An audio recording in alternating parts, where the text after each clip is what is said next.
have to be honest, when I first stepped into the executive lounge here at Marriott Putrajaya, I wasn't that impressed. The space felt a bit small, the staff were polite but a little quiet, and something just didn't feel quite right. But then, I came back the next day and tried the food again, and that completely changed my impression of this place. So in this video, I'm going to show you exactly what happened and why the food might be the one thing that makes or breaks this entire lounge experience. Hi, welcome to Danny On The Go Special Season 5. I'm Danny. For those who are new to my channel, welcome. I do many hotel reviews and airlines experience, mainly from Kuala Lumpur, Malaysia, as well as interesting destinations I've experienced. Let's move on to see the full review of this executive lounge in 14 seconds from now.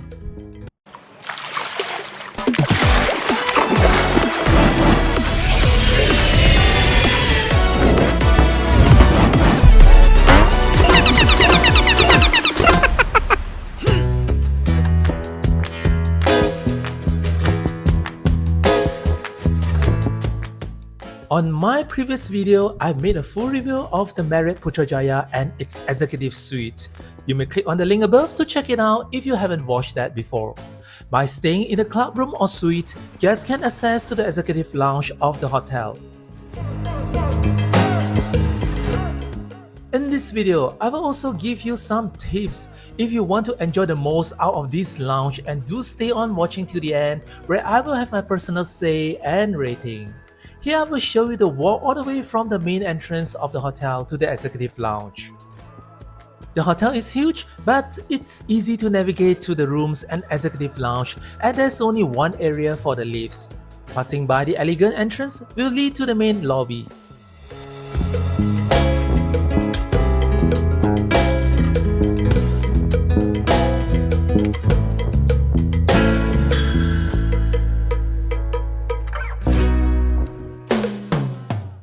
The lifts to the room or executive lounge is located on the far behind the reception area, passing by a row of phone booths.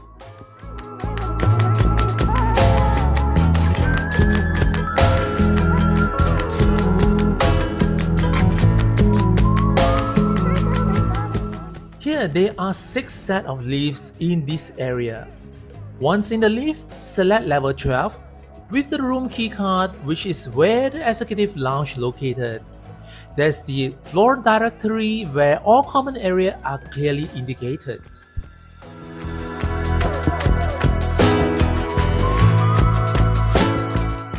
Upon coming out from the lift, guests will be able to see the entrance of the executive lounge clearly. The executive lounge does not occupy the entire floor, meaning there are rooms on the same floor too. It operates from 6:30 AM till 10 PM daily.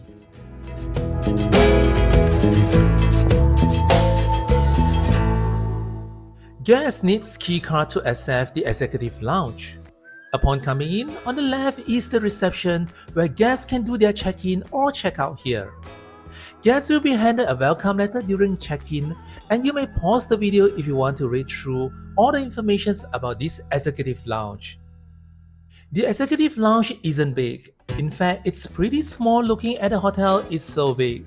There is a business center beside the reception with 2 computers that's separated by the partition. Besides, there are some couches too.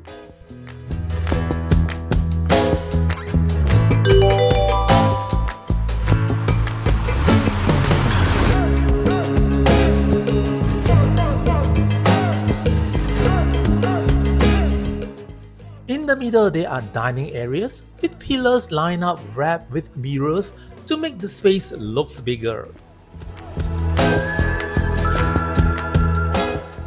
On both sides are the food area where food will be placed during meals time.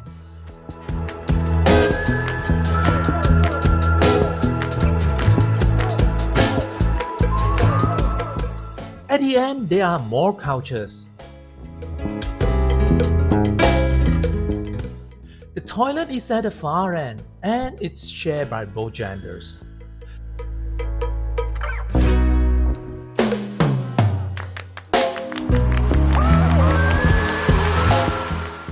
Not to miss is the meeting room where guests are allowed to use complimentary for 2 hours if needed, but have to book in advance.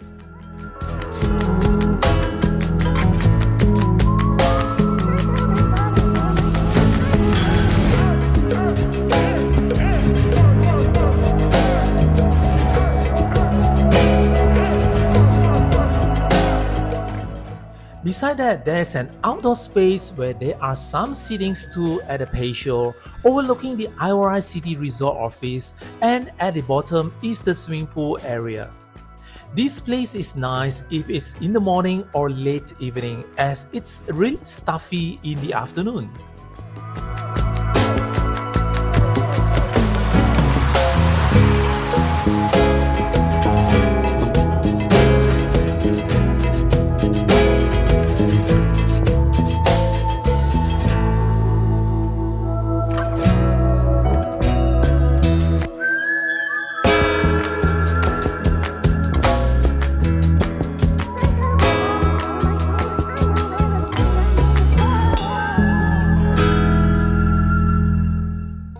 I'm here for 2 days, and to be honest, on day one, I'm struggling to think of how to get the review started, as the executive lounge really have nothing much interesting to look at.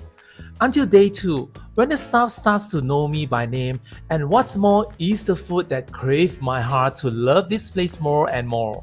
So let's look at what they serve in this executive lounge. I begin with the breakfast. Breakfast starts from 6:30 a.m. till 10:30 a.m. and these are the food they have during my stay.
Something that I'm not fancy of is the afternoon tea, where it starts from 2 p.m. till 4 p.m. as they have nothing much but some sandwiches and cakes served.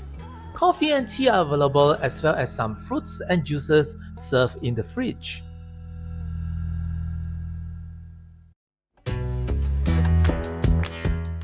Here comes the highlight of most hotel executive lounge, the evening cocktail. It begins from 6 p.m. till 8 p.m. and these are the food they have on day 1.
It's nothing too fancy but enough to make it as a dinner as they have hot food served, which I truly appreciate.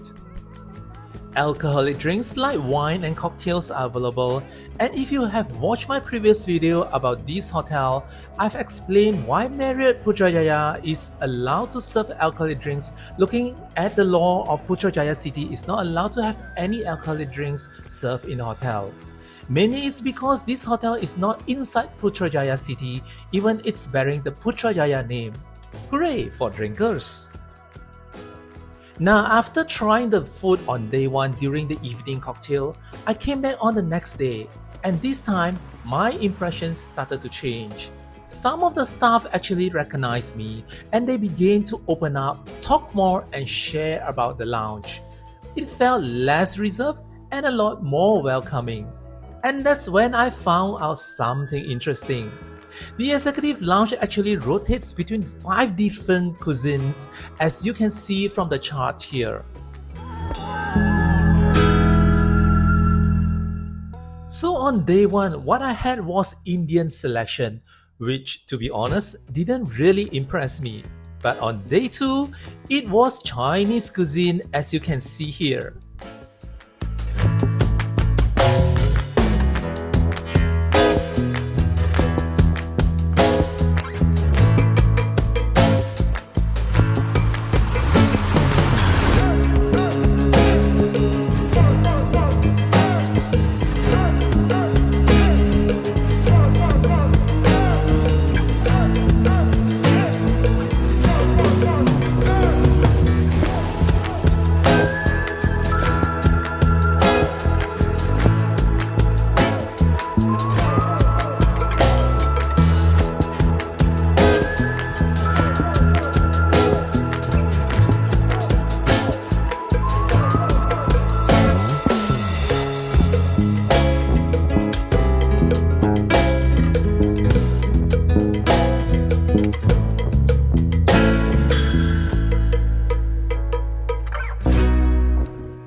With all this was a completely different story. The variety, the taste, it was easily a 180-degree difference from the day before. And it's not just me saying this. If you look around, the lounge was almost full, even though this was just a normal weekday evening. So clearly something here is working.